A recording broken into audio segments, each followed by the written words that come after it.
And finally, we talk a lot about these different demographics and these assumptions of where they're going to go. Latinos in Texas, a district that's 97% Latino, went 75 percentage points for Donald Trump. Why? Misogyny. It's on the border. It's the border misogyny. crisis is on their doorstep. And they were begging people to care about it for years. We need to take some lessons. That's what that was. The lessons are not Knock, knock. Who's there? Oh, my gosh, it's Whoopi. Misogyny. That's it. That's the election in a nutshell for these left-wing lunatics.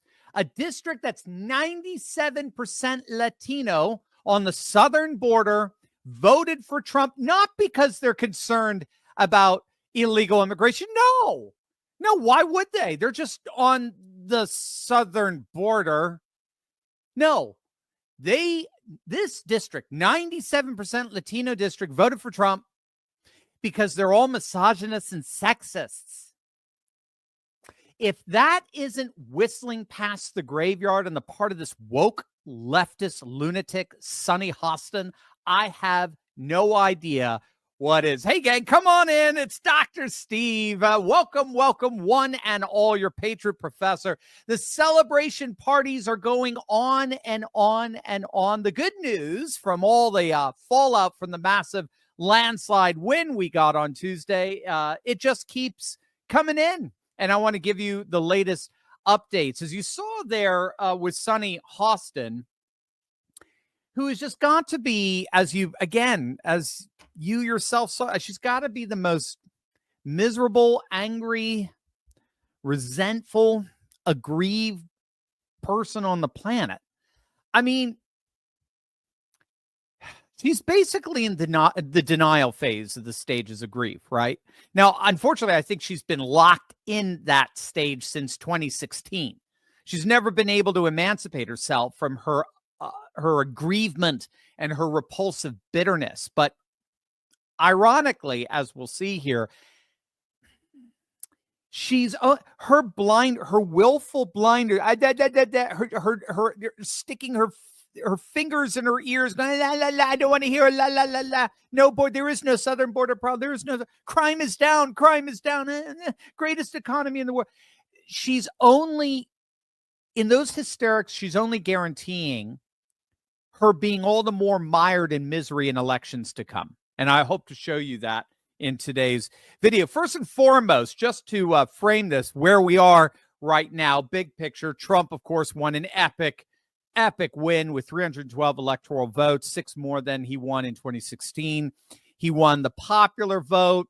He won the Senate. If you don't know, the Republican Dave McCormick in Pennsylvania has declared victory. The outstanding vote, he's ahead, and all the outstanding votes are all in solid Republican areas. So there's no way that longtime Democrat Bob Casey really can win at this point, though he has not conceded the race. So we'll see how things develop there. Things continue to look very good in the House races. According to the latest from Decision Desk, the GOP is leading, and the majority of the races still left uncalled, several with nearly all their votes in. So barring any surprises, the chances are that we are very good that the Republicans should keep their majority in the House. Of course, we've got the Senate. We've got the majority of governorships. I don't know if you know that. 27 of the 50 states are now officially Republican governors. Michigan Republicans captured their state house, ending the Democrat trifecta for their crazy, nutty governor, Gretchen. Republicans expanded their supermajorities in states like Idaho and Tennessee and Kentucky. Kentucky is 80% Republican right now. Did you know that in their state legislature? 80% Republican. Kansas as well. Even in blue states, deep blue states like Vermont, Democrats lost their supermajorities. Republicans made some very, very impressive gains. For me, the two big takeaways from the election that I really see, again, big picture here, are the major political realignment of the working class, both white and non-white, particularly Latino, those misogynist Latinos, and the emergence of a new set of swing states as a result of this working class realignment. So we're seeing a realignment of voters, and we're seeing a realignment of states, as it were. So let's start with this political realignment. And that is, and many of you've been following this channel for a while, you know, we've been actually tracking with this realignment for years now. We finally saw it manifest itself in all of its glory on Tuesday. But what we saw is really this mass defection of the working class away from the political left, where they used to be, and instead now they're voting for the right, particularly for Trump. Now, what's so interesting with this political realignment of the working class to the right is that it's the same realignment that we're actually seeing on the other side of the Atlantic in Europe. So it's not just specific here. That's why I wrote my book, Fight How Trump and the MAGA Movement Are Changing the World. It's not just changing America. It's how Trump and the MAGA movement are changing the world. And in my book here, I show you all the different ways in which the same kind of political realignment that we're seeing here in the United States, with the working class defecting away from the political left and embracing the right, is happening in Europe as well. We first saw it with the Brexit referendum back in 2016, where the vast majority of the British working class voted to leave the European Union. All of their Labour MPs, members of Parliament, were all pro-Remainers. They want to stay with Brussels and the European Union, but the working class defected away and actually voted for that referendum. We saw very similar dynamics behind the rise of Giorgia Meloni in Italy, where the Italian working class began to vote with the right for the very first time.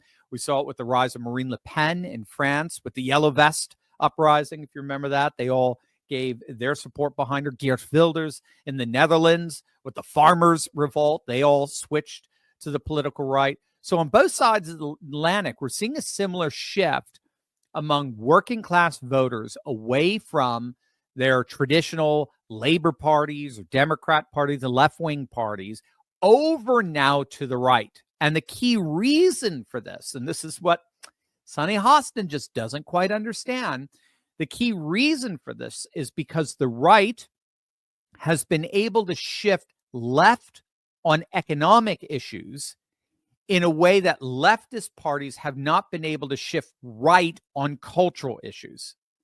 So while the left has increasingly embraced wokeness, the right has been able to address both the working class concerns over globalist economics on the one hand, while addressing as well their concerns on woke insanity on the other. We often talk about what's called post-security politics on this channel. If you've been with us for a while now, and if not, make sure you smack that bell and subscribe button.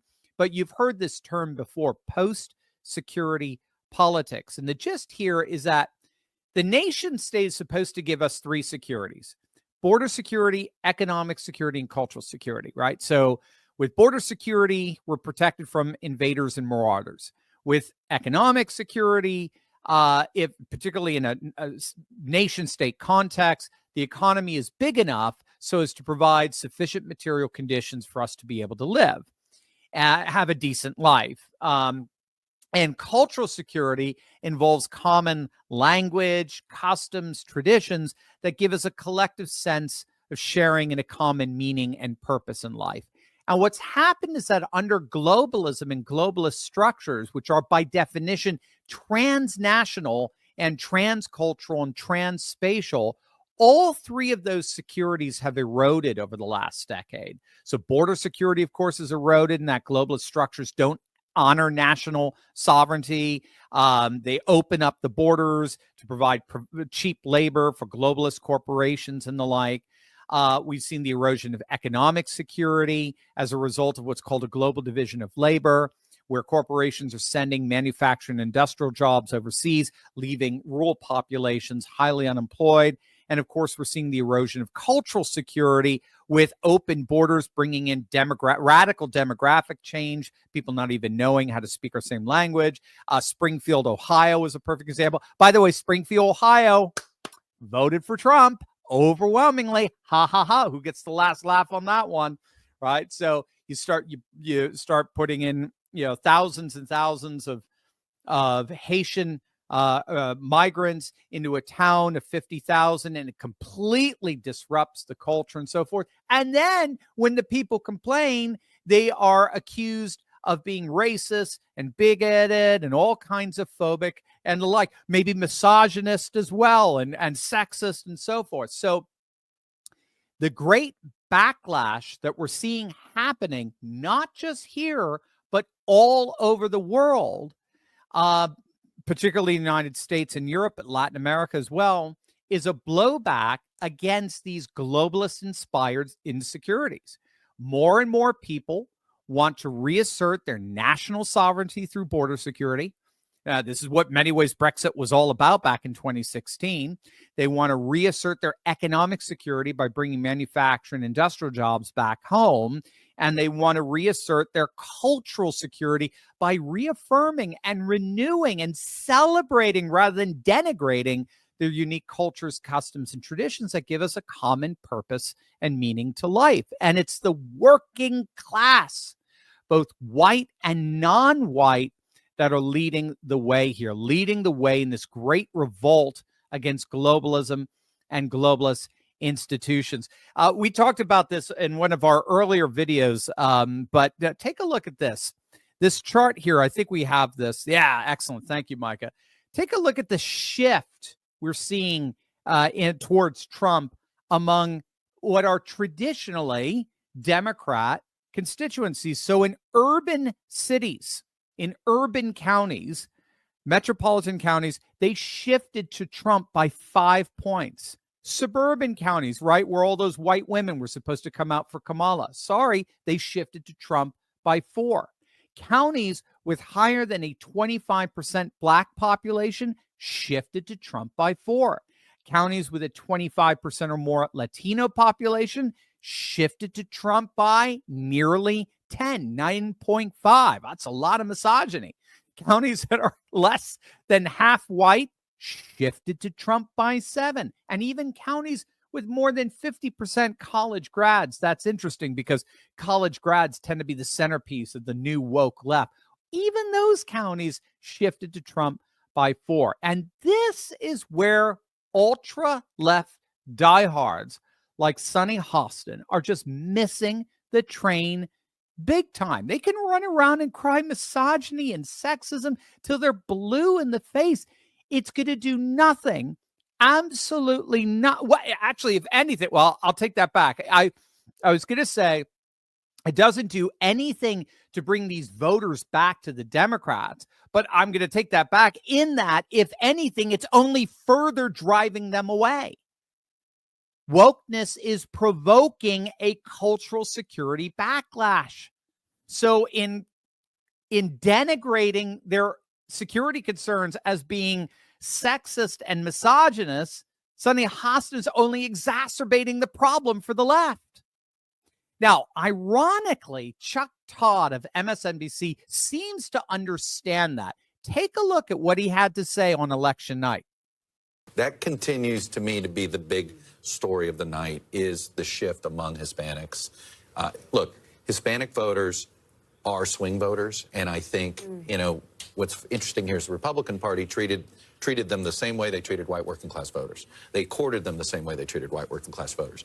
The Democratic Party has spent a lot of time treating it as an identity group, you know, and you know, whether it's Latinx, which sort of fell flat, and so there's been a lot of hand wringing about this inside Democratic circles, a real split. Like, you know, it was a total misread, sort of by the coastal strategists, when it comes to how to target working class voters of color. And I think we're starting to see sort of a working class coalition start to drift to the right. You know, before, Donald Trump had working class whites.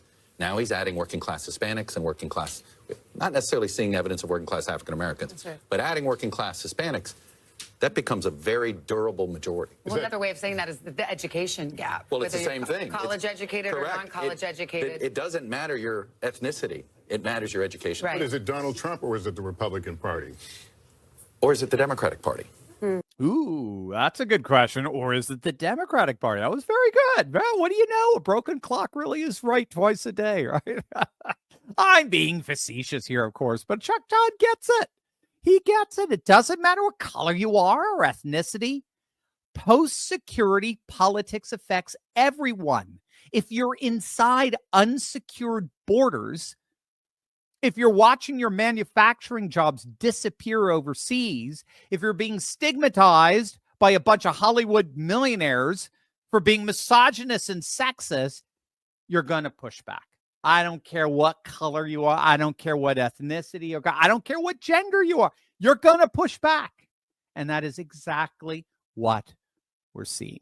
And so this working class realignment is leading to the second major takeaway from all of this, and that is the rise of a new set of swing states. And we talked about this a little bit earlier today, but we are now seeing the rise of a whole new set of swing states. Now, in case you don't know, swing state is a state where the winner wins by only a couple of points. So they're winning by low single digits. And so the win is bumping up against the margin of error. And to the extent that the win is either inside or bumping up against that margin of error, then by definition, the state has the potential of swinging in the other direction. After Tuesday's landslide win, we're now looking at a whole new set of swing states that you never even imagined, like New Jersey. Freaking New Jersey. Trump came within 5 of winning New Jersey. I mean, just let that hit you. We have not seen this before in decades. We're talking since the 80s, gang. The New York Post has a lead article today on Jersey being an actual swing state. And the reason for that, of course, is because Jersey has a very large working class population. Many of them, both white and non-white, defected to Trump. So much so, he actually came within 5 points of taking Jersey. He came within 5 points of winning New Jersey. I'll be chatting with Cliff Maloney of the PA Chase about what he thinks of the prospects of actually flipping Jersey in 2028. Take a look at this map. If you can believe that. If you know your maps, then you'll know it. But imagine I told you, and if you're listening by way of our 20 million podcast downloads, I'm showing a map to everyone of a state that's completely red. It's entirely red, except for a little tiny blue patch. But it's entirely red. There's a couple of parts that are even deep red. Gang, that's Minnesota. That's Tim Walz's Minnesota. I kid you not. It is 98% red, for the exception of the Twin Cities and a couple of small urban areas. The entire state is now under Republican control in what has traditionally been one of the most reliably blue states in the entire nation. Again, I will never let you Minnesotans forget that you voted for Mondale in 1984. In case you want to know, Trump came within 4 points of flipping Minnesota. The more the Latino and non-white working class begin to realign around a new Trumpian Republican Party, you could kiss those 4 points goodbye. Now, again, the key here is that if this working class continues, all right, you got to get that. If this working class continues to move to the right, that 4 point edge goes down to 2, goes down to 1, goes down to -1, -2, and all of a sudden, a Vance ticket is winning Minnesota in 2028. Another swing state to emerge is New Mexico. Trump came within 5 of taking New Mexico. Of course, he did one of his final rallies in Albuquerque. The key with New Mexico is that Trump generally will win the white vote, but it's the Latino vote there that's the issue. Latinos make up about 40% of the population in New Mexico, so a sizable majority of Latinos and a minority of uppity white votes generally give the Democrats New Mexico every time. But now, with the defection of Latinos over to the right, larger than that, and particularly New Mexico Latinos, because they are working class Latinos. They're inordinately working class, right? The more Latinos move over to the right, they'll join up now with the white class there, with the white voter, and we may have a new coalition in New Mexico. Again, it doesn't take much. We're talking 5 points here. So if Trump is winning the majority of the white vote in New Mexico, and then he gets a super solid number of the Latino vote, particularly the Latino working class vote, I mean, that exceeds, I mean, he'll crush it. New Mexico is by definition in play. It is by definition competitive. And we can add to this list New Hampshire, Maine, and even Virginia as well. So these 6 states may indeed be the new swing states of 2028, which means that the base, the electoral basement for the new Trumpian GOP is 312. If we can effectively convert these states into the new swing states, we will be in political power for the next generation, especially if we solidify the traditional 7 that Trump just swept, and swept very impressively, very handily. If we could get those margins to be pretty comfortably 5, 6, or 7, past the 5 mark, 6 or 7, just like what we're seeing with Nevada right now. I think he's going to win Nevada by 4 points. Again, no Republicans won Nevada since 2004, since George W. Bush. I mean, if we could start really getting that those solid red, then we turn our attention to these new swing states. We will be in power for a generation. And keep in mind, this massive shift to the right is going beyond even these new swing states. I mean, take a look. Micah, do we have the map? But there you go, of California. Look at that, gang. So on the left, that's California in 2020. On the right is California in 2024. You know, notice the difference? Trump flipped a half dozen counties. He flipped San Bernardino County, he flipped Orange County, he flipped Fresno County. I mean, look at it. Look at it. It's crazy. No county in California flipped the other way. No one went from red to blue. Not one. And we saw very much the same thing in New York. Virtually every single county in New York shifted right. Almost every single one, even New York City. So woke celebrities like Sonny Halston can continue to whistle past the graveyard all they want. The train has left the station. We are seeing a political realignment that's happening on both sides of the Atlantic, and it's changing politics on both continents for the foreseeable future.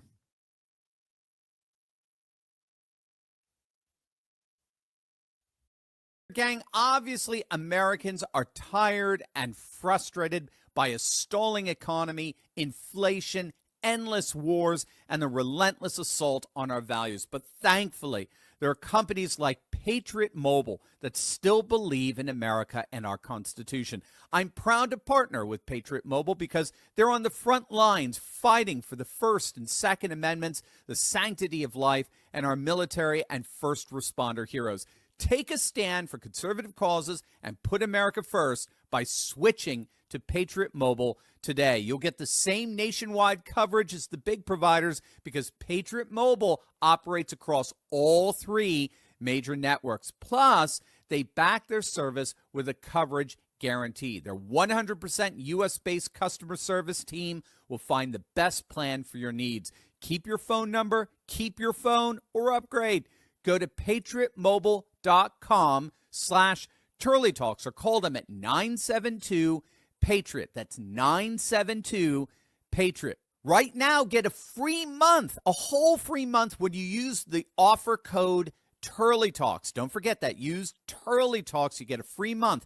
Don't get fooled by other providers pretending to share your values or have the same coverage. They don't and they can't. Join me. Switch to America's only Christian conservative mobile provider, Patriot Mobile.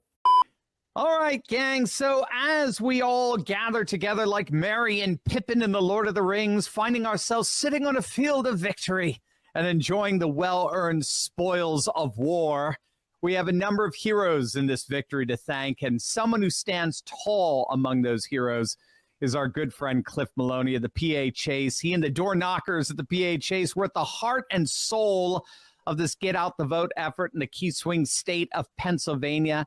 And gang, you were all instrumental in helping Cliff and his team out in their efforts. And Cliff is now back with us to savor the sweetness of victory. Cliff, my friend, welcome and well done. I appreciate it, Dr. Steve. Look, it's one of those things. We're all exhausted. We're sleep deprived. We're tired, but we're on our fifth wind here, just enjoying the moment. I really, really feel like, it was really awesome to have Pennsylvania be the state that called the 270 for Trump. I was actually live with Charlie Kirk when it broke, and Charlie was bawling his eyes out, and we had a really viral clip. But it was just, so surreal to build a program like this. A, you hope you have impact. B, you hope you win the state, and then 3, to have it be the tipping point. Yeah, it's just a really cool experience. Yeah, that was going to be my. You're ahead of me. You must have looked at my notes before we chatted, because I really wanted to get a sense of how you felt when they called Pennsylvania, because the theme of the PA Chase. I don't know, when did we have you first on? It was a few months back. The theme of the PA Chase from the very beginning. Your whole slogan for months was "Win PA, win the nation." Actually, years. I think going back a few years. Win PA, win the nation. That's what happened. I mean, we watched it in real time. My son, who's studying in Athens right now, he's a freshman at the University of Delaware. He's out in Athens. He texts me like, I forgot what time it was, Cliff. Like, was it 1 a.m. or so, or whatever? Yeah, a little after 1, I believe. Yeah. Little after 1, he texted me literally 10 seconds after they called Pennsylvania. And he's like, how's Trump doing? He's been following the election big time with all the guys out, all the Orthodox guys out in Greece there. They love Trump, and all that. So, and he's like, how's Trump doing? And I'm like, dude, 10 seconds ago, they just called PA and therefore he won. We knew it. Therefore, how did that feel? I mean, you've been living that paradigm now for years. You knew he wins Pennsylvania. He wins the nation. They call Pennsylvania. What was it like? I don't think it's quite hit yet, to be frank with you. I mean, I think, Trump winning has hit. But when you believe it as strongly as I do, I mean, we're looking at the numbers daily, right? So you know this because I announced it on your show that we were aiming for 33%, right? Yep. And early so vote. Yep. Right. This is 33% of the mail-in vote. We landed at 34.5, which I'm extremely proud of our team for. But I tell people, even the number that we originally said, which was we think he would win with 30%, it would have been very close, right? So getting to that 34.5, and remember, he had 20 to 23%. Republicans have been low 20s. So we've seen a double-digit gain. But how does it feel? I'm humbled. I'm appreciative. I'm grateful. But that's all feelings about, kind of how I feel. I feel like we've saved the republic. Yes. That's the true answer there. I feel like, this was a time where the right people had to come together, and so many patriots that listened to your show, Steve, sponsored these ballot chasers that were out here for 2 months. So many of the people on your show came out here and volunteered their time. Yes. And I just want to say directly to them, thank you. The next 2-3 weeks, that's really what I'm going to be doing is we're going to be looking at some strategies for 2025. But really, I just want to make sure I'm taking the time to thank every activist that was on the ground, thank every volunteer that came out, thank every donor, because these things don't just pop up, right? I think a lot of people, they give me a lot of credit, and I'm not looking for that. What I'm looking for is other people to really dive in and build this permanent infrastructure, right? We've now got a case study for the first time on the right side of the aisle when it comes to these mail-in votes and how to chase them, how to get requests. We can apply this. And before I say I'm expanding outside of PA, I'm not saying that. We've got to double down in PA, but I need folks from around the country. If anybody's in a state where you have these new sets of rules, or if you just have election day, but you want to run a real ground game to turn out the vote, get a hold of me. Okay, I got nothing to do. That's a joke. I got a lot to do. But I got plenty of time here. For the last 8 months, I've had tunnel vision, right? win PA, win PA, win PA. And so I joke with people, but if you think this is something you want to fund in your state, you want to manage and run in your state, shoot me a note, cliff@phase.com. Send me a text message, 215-989-3451. I really am encouraging people to take this, look at what we were able to produce, but we have to do more of it. The left has 5 to 10 groups in every single swing state. Okay, we don't need to solidify or unify as some central power. No, we need to match what they do. We need other people to help with a permanent infrastructure. That's my big takeaway from this whole entire project. That it's so awesome because the articles that are coming out now is, we were within just a couple of points of flipping Minnesota. We were within a few points of flipping New Mexico. We were within 5 of flipping Jersey. You saw it, man. You saw it. So everybody, Cliff and I are geeking out because we're in the greater Philly area here. Dude, they're saying, Rich Barris of the People's Pundit is saying Jersey is going to be a swing state. The new populist realignment is going to be, what you're saying is so huge. We're at the cusp of a potential political realignment to secure MAGA dominance for the next generation.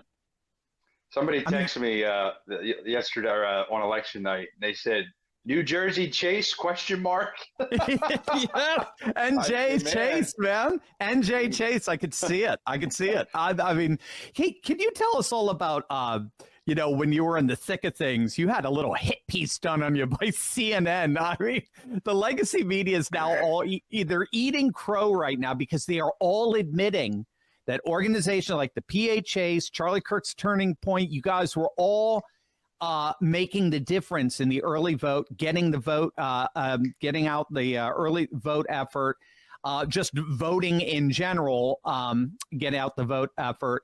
They originally tried to smear you, didn't they? Yeah, what's funny, Charlie, talked about it on his show last night, but what happens is the story from the left, and when I say left, I mean both Kamala's campaign and the media, because, they're the same thing. Right, they were the same thing, man. Right, it's one and the same.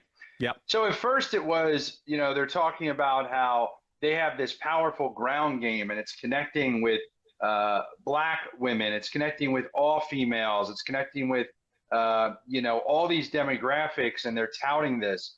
I'm talking about the narrative of them, right? Then I'll talk about how we come in. So it's all, we're going to have great results. We're going to have great results. Well, then the returns started to come in, Steve, on the mail-in ballots. And they said, oops, right? And people started asking questions. So what did they do? They spun the narrative. Right. And so the narrative then became not, we're going to have these results. It's, look at our efforts. And this is where we come in. About a month ago, the media started talking about how Kamala's efforts outweigh Trump's efforts. And they said the ground game for Harris is unbelievable. And Trump's ground game is non-existent. Right. This is what they're saying. And, and imagine being in my shoes. Right. Right. We've hired 120 people. We're running morning meetings. We've got housing. We've got our daily tracker that's reporting these numbers. And I'm just listening and seeing these reporters' questions. And I'm like, what do I need to do? Like, do you need to, you want to go to every single one of our houses? Like, I'm not going to give you that type of access, but this is obviously a false story. So, long answer to a short question. The legacy media got barking orders, and all of a sudden they're coming after Elon Musk. They're coming after Charlie. They're coming after me. They're coming after Scott Pressler. And it was hilarious. The thing that they hit me on was we were in Erie County, and one of our team leaders up there, who's a great patriot, he knocks on the house of an address that has 53 people registered to vote there. Okay. Yeah. And he knocks on the door, and the woman that works there, she's like the receptionist. There's one Republican ballot. I'm not even going to tell you how many Democrats. You can do the math. Right. And he says, hey, is so-and-so here? And the receptionist says these words, no one lives here. No one lives here permanently. This is a monastery. People are only here for 1 to 2 days, but no one would live here. And we're like, there's 53 registered voters, most of them Democrat, right? So then we look into it a little bit. These guys are like, pro-trans, pro-choice nuns. Unbelievable. Very, very weird. So anyway, I just posted and I said, hey, we're going to look into this. We're not going to let illegal votes count, so we're going to do our research here. And what I realized, Dr. Steve, is all of these left-wing sites, they just love to take that and then say, nuns do live there. See, election fraud. This guy's a fake. Trump's a fake. They all claim election fraud. And after doing like 2 interviews, I said, I'm not doing this anymore. So every single reporter that would respond to me, I'd say the same thing. I'd say, if you can get the staff member and ask them why they lied about no one living there, I'm happy to continue the conversation. Right. Why is no one asking that? Of course not. And so anyway, you find these narratives, and I tell a lot of conservatives, when you're over the target, be prepared to be thrown into some of these things. Right. But you just got to keep going forward, ignore the hits. And if you don't laugh in this industry, you're going to get burned out immediately. These people are jokes. Laugh at them. I love exactly. Dismiss them. They mean nothing anymore. We want the parallel media of X and social media. And so the parallel media won.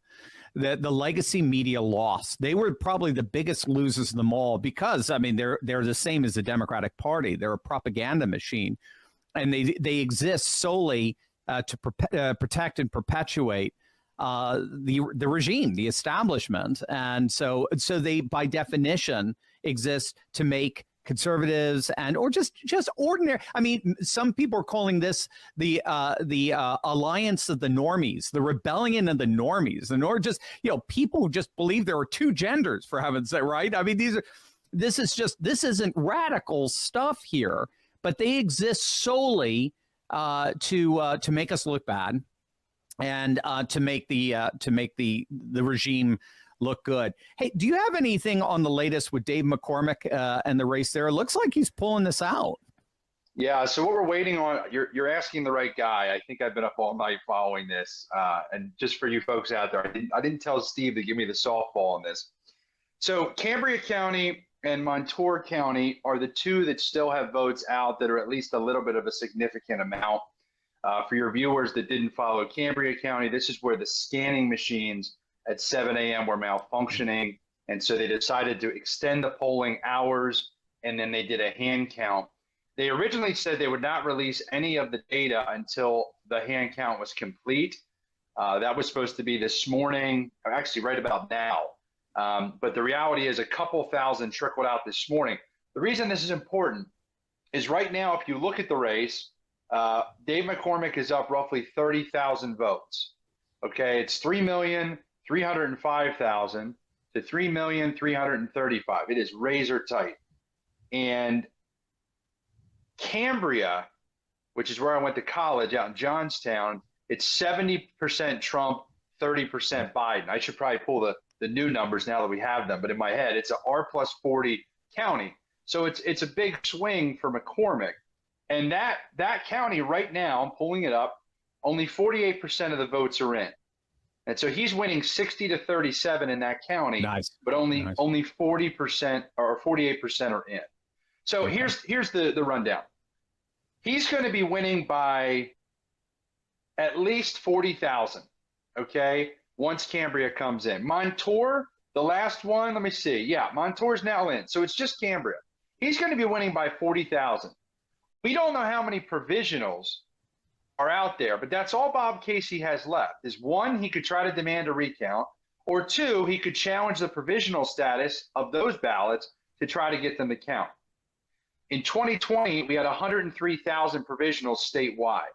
So if we look at the fact that we had less people vote this year, when you look at some of the totals, I'd say it's probably going to be somewhere between 90 and 100,000. But because so many people voted in person or less people voted by mail, I expect even more of a drop off. So you probably have 75,000 provisionals statewide, and McCormick is leading by 40,000 if this trend continues. There's no path for Bob Casey. Yeah. Even if every single one of those mail-in ballots that he challenged or the provisionals, even if they all counted, McCormick's going to get 30 to 35% of those because of the right. The that's enough in the margin. Yeah. This PHAs thing. I'm being funny. Yep. So yeah, I mean, it's not. Yeah. It's not. Have you heard of this? It's not 80-20 anymore, right? So this used to be a big problem because anytime the courts would agree to batch or allow a batch of these mail-in provisionals, well, we'd lose 60% margin. Right. Now we're only losing a 33, 34, 35% margin. Right. So I don't think that McCormick has much to worry about. I think Bob Casey needs to concede, but he's a career politician. I don't expect him to do it anytime soon. I'd be impressed if he did, but these Democrats are very unimpressive people. Very unimpressive for sure. Cliff, man, besides you and I getting together on a field of victory and enjoying those spoils of war, what's next for you? Yeah, you gave a little bit of an illusion there, but you helped conquer the woke dragon. Where do you go from here? Yeah, I think I'm going to huddle with Trump's team. I'm going to huddle with the RNC. Would like to huddle, with Charlie Kirk and his squad, Scott Pressler. I definitely think we're going to be doubling down. The question is, do we come back and start chasing requests January 1 of 25, right? Do we hold off till 26? Do we spread this thing across to other states? I'm going to leave the options open. What I know is we have a proof of concept. We have a case study. We're going to continue to analyze the data. We're going to refine what we did because effort's not everything, right? Results are what matter. So I want to continuously improve this program. But I think this is going to be permanent infrastructure. That is if you gave me, how do you sum it up? Permanent infrastructure like the unions have on the left with the Democrats. That is what we need. If we're going to compete, we do that. If we have permanent infrastructure in states like Pennsylvania, when you look at the numbers, it's a red state. Yep. It's the one missing piece is we need this permanent infrastructure. It's got to be constant. People can find me on X at Maloney. They can get a hold of me at cliff@phas.com. Seriously, if you want to bring this to your state, you want to manage it, you want to fund it, I'm happy to hop on calls, give advice, walk you through the basics. But I think the permanent infrastructure, we solved that, Steve, and we've got a strong republic. You heard it, gang. Take them up on it. You're not going to find anyone better. Cliff, again, we can't thank you enough for what you've done for us. And you, Charlie, everyone involved in getting out the vote. There are just no words that can even come close to expressing how grateful we all are for you and for your amazing efforts, my friend. Thank you so much. Dr. Steve, we appreciate you. I appreciate the audience. Total Patriots. And we'll do that drink here soon. Take care. Amen.